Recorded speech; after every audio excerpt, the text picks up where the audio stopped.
يا حبيبي يا محمد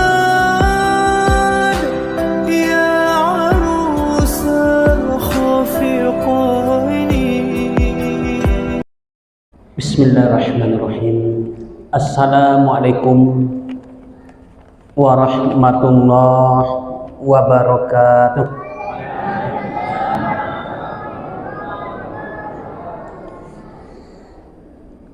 Alhamdulillahillazi anzala as-sakinata fi qulubil mu'minin liyazdadu imana ma'a imanihim. Ashhadu an la ilaha illallah ya'lamu ma tusirru wa ma tu'linun wa ashhadu anna Muhammadan abduhu wa rasuluh ja'a bil huda wal bayyinat. Allahumma salli wa sallim ala sayyidina Muhammad wa ala alihi wa ashabihi ajmain. Faqala Allah ta'ala fil Qur'anil Karim, a'udzu billahi minasy syaithanir rajim. Bismillahirrahmanirrahim. Innama ya'muru masajidallah man amana billahi wal yaumil akhir. Al-ayah. Sadaqallahul azim. Yang saya hormati Bapak Ibu, orang tua kami, tokoh masyarakat, tokoh agama, alim ulama, cerdik pandai. Saya hormati kaum muslimin dan kaum muslimat, jamaah Masjid Al-Falah yang berbahagia. Pertama sekali kita marilah mengucapkan puji syukur alhamdulillahirabbil alamin. Telah selesai kita menunaikan ibadah puasa pada siang hari tadi, dan juga telah kita iringi barusan dengan melaksanakan sholat isya secara berjamaah. Dalam sebuah hadis Nabi menyatakan,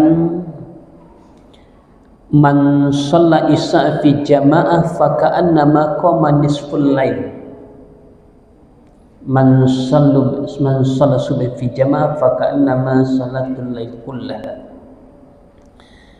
Barang siapa yang melaksanakan sholat isya secara berjamaah, maka baginya pahala seolah-olah dia telah melaksanakan sholat lail setengah malam. Barang siapa yang melaksanakan sholat subuh secara berjamaah, maka baginya pahala seolah-olah dia telah melaksanakan sholat lail satu malam suntuk. Jadi Masya Allah Bapak Ibu, begitulah kemuliaan Allah berikan bagi orang yang melaksanakan sholat secara berjamaah. Jadi tentu doa dan harapan kita, mudah-mudahan Allah istiqomahkan kita Pak sampai akhir hayat kita, bisalah hendaknya selalu melaksanakan sholat secara berjamaah. Amin ya rabbal alamin. Kemudian selawat teriring salam, Allahumma salli ala sayyidina Muhammad wa ala ali sayyidina Muhammad. Semoga senantiasa tercurah kepada Nabi kita Muhammad sallallahu alaihi wasallam. Bagi adik-adik kami yang mencatat, adapun tema yang ditentukan pada malam hari ini yaitu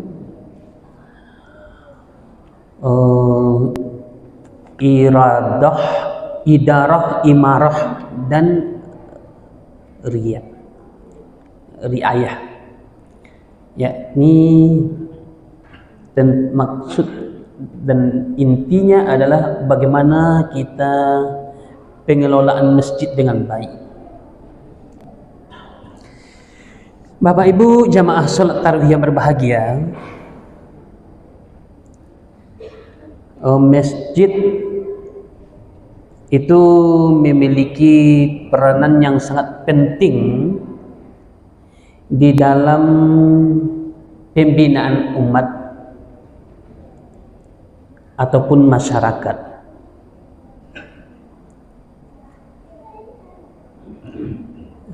Dan masjid adalah merupakan bangunan yang diridhoi, yang paling dicintai oleh Allah Subhanahu wa taala di muka bumi ini.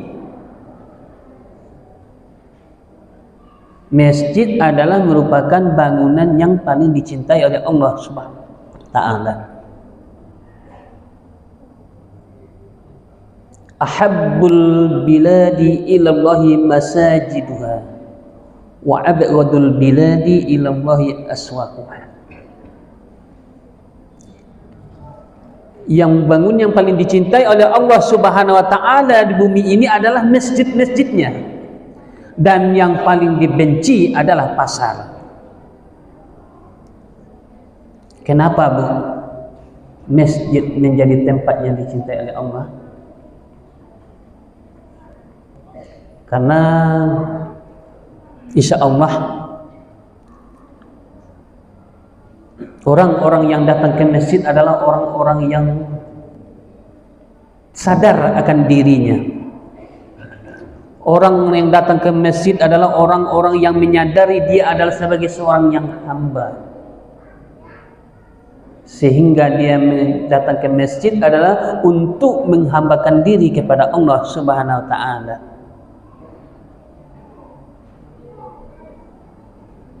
Dan insya Allah orang-orang yang datang ke masjid adalah orang-orang yang mempunyai keimanan yang luar biasa. Orang-orang yang datang ke masjid insya Allah adalah orang-orang yang penghuni surga. Amin kalau Bu? Amin. Gitu. Insya Allah. Makanya Allah Subhanahu wa taala mencintai masjid dan menjadi bangunan yang paling mulia di muka bumi ini. Kalau pasar adalah di situ kita lihat dari anak-anak sampai orang dewasa, orang tua, dari orang yang berpakaian sampai orang tidak berpakaian, dari orang yang tidak menutup aurat sampai orang yang menutup, ada di situ. Semuanya komplit. Jadi kalau bulan puasa ini Pak, kita harus hati-hati nih. Kalau kita bapak-bapak pergi ke pasar, ini takut kita nanti batal pahala puasa kita. Karena di situ kemana kita lihat nampak barang yang bisa membatalkan puasa kita. Makanya jamaah rahimakumullah, karena masjid adalah merupakan tempat yang paling penting dalam pembinaan umat, Nabi kita Muhammad SAW tak kala dia sampai di Mekah, yang pertama kali dibangunnya adalah masjid, yakni Masjid Quba. Bagi bapak-bapak yang pernah haji atau umrah, mungkin dan insya Allah sholat di situ. Pahala orang yang sholat di Masjid Quba itu sama dia, berarti dia salah nilainya dengan orang yang melaksanakan umrah. Dari masjid itulah Nabi mencoba membina umat. Dari masjid itulah Nabi membina para sahabat, mengembleng para sahabat, mengembleng akidahnya, akhlaknya. Dan dari masjid itulah Nabi memulai segala urusan, mempersiapkan pasukan waktu mau perang. Dari masjidlah Nabi musyawarahkan. Bapak Ibu jamaah salat tarawih yang berbahagia, dan alhamdulillah di tempat-tempat kita luar biasa semangat pengurus masjid kita, sehingga masjid kita sudah cantik-cantik. Kemana-mana kita pergi, alhamdulillah senang hati nengoknya Pak. Senang hati kita karena bangunannya sudah indah, bangunannya sudah membuat kita betah di dalamnya. Segala sarana dan prasarananya membuat kita jamaah nyaman. Ini baru manajemen masjid yang bagus. Tapi satu hal lagi yang menjadi tanggung jawab kita, yang menjadi tanggung jawab pengurus, jangan sampai hendaknya masjid yang sudah begitu cantik, masjid yang sudah begitu indah, banyak pula tiangnya daripada jamaah sholatnya. Kalau ini yang terjadi, kita khawatir Pak. Kita khawatir, Bu, apa yang dinyatakan oleh Nabi, la taqumu sa'atu hatta yatabahayan nasu fil masajid. Tidak akan terjadi hari kiamat sampai orang-orang saling membanggakan masjidnya. Karena masjidnya sudah cantik-cantik, berlomba-lomba membangun fisiknya, berlomba-lomba memperindah masjidnya. Tapi isinya tidak menjadi perhatian. Ini yang kita khawatirkan. Sementara di samping fisik, yang paling penting sekali adalah bagaimana lagi memakmurkannya. Alhamdulillah di masjid kita ini saya tengok usaha-usaha pengurus luar biasa. Diadakan, dihidupkan suasana-suasana pengajian, ada kuliah subuh saya tengok setiap hari. Alhamdulillah. Ini merupakan hal yang luar biasa.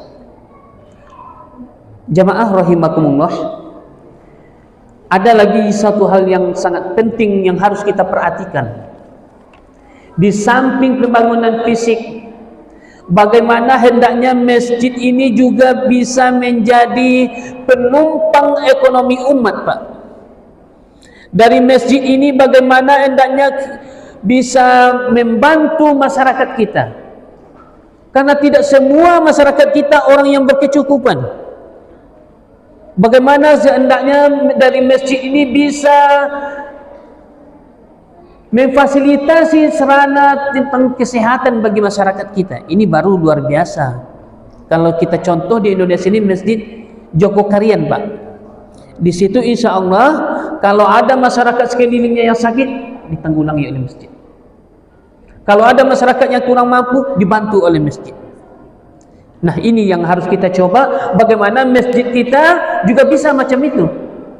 Sebagaimana baginda Rasul, dari masjid itulah dia memperhatikan umat. Jamaah salat tarawih yang berbahagia. Alhamdulillah anak yatim ada, itu di mana-mana ada. Yang belum semuanya kita lihat, yakni tentang fasilitas atau kesediaan dana untuk fakir miskin, itu belum semua masjid yang ada. Inilah yang harus kita coba, bagaimana dengan dana dari umat masjid melayani untuk umat. Kita lakukan terobosan-terobosan, Pak, agar bisa dari masjid kita yang indah ini, kalau ada saudara-saudara sekeliling masjid kita yang butuh bantuan, kita coba. Jamaah salat tarawih yang berbahagia, dan alhamdulillah berkat bulan Ramadan adalah sebagai bulan yang mulia yang memudahkan kita untuk datang ke masjid dalam beribadah. Bulan yang penuh dengan rahmat ini memudahkan kita dalam segala hal melakukan kebaikan-kebaikan. Mudah kita untuk datang beramai-ramai ke masjid untuk melaksanakan sholat secara berjamaah. Mudah bagi kita untuk membaca Al-Quran, tadarus dan lain-lain sebagainya berkat bulan Ramadan ini. Ini tentu menjadi catatan yang harus kita pertahankan, Bapak Ibu yang berbahagia. Dan insya Allah dengan latihan kita pada bulan Ramadan ini, bulan Ramadan sebagai tarbiyah menjadi kebiasaan bagi kita.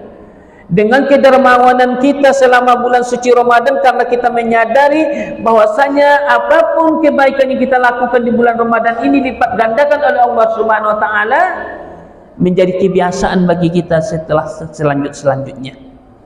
Jadi jamaah salat tarawih yang berbahagia, hanya orang-orang yang berimanlah yang mampu, yang betah datang ke masjid. Al-mu'min fil masjid kasama fil ma. Sedangkan orang kafir di dalam masjid kasama fil bar. Orang mukmin itu dalam masjid sama dengan ikan dalam air, Pak. Tenang, senang, betah, cinta dengan masjid. Kalau orang kafir gelisah, resah. Jadi mudah-mudahan jamaah salat tarawih yang berbahagia, kita bermohon kepada Allah Subhanahu wa taala berkat bulan Ramadan ini, Allah istiqomahkan kita sampai akhir hayat kita, timbul kecintaan di dalam untuk mengimarahkan masjid kita ini. Timbul semangat bagi jamaah, bagi pengurus, bagaimana masjid ini juga menjadi sarana ekonomi bagi masyarakat sekeliling kita. Bagaimana manajemen masjid ini bisa menghasilkan untuk kepentingan umat. Inilah yang kita harapkan. Mudah-mudahan berkat kerjasama kita semua jamaah, dan insya Allah jamaah kita, masjid kita tidak hanya indah dari segi fisiknya, tapi juga ramai daripada jamaahnya. Mudah-mudahan ini juga menjadi motivasi bagi saya sendiri agar bisa selalu untuk meramaikan masjid dan kita semua yang hadir, berkat istiqomah kita, berkat keinginan kita yang kuat, apalagi di bulan suci Ramadan ini doa kita diijabah oleh Allah Subhanahu wa taala. Inilah hendaknya yang selalu kita lantunkan doanya, Pak. Semoga Allah istiqomahkan kita di dalam ketaatan, Allah mudahkan kita dalam urusan memakmurkan masjid, Allah mudahkan kita untuk selalu dapat melaksanakan sholat secara berjamaah sebagai bukti kita adalah orang-orang yang beriman kepada Allah Subhanahu wa taala. Wabillahi taufiq wal hidayah. Assalamualaikum warahmatullahi wabarakatuh.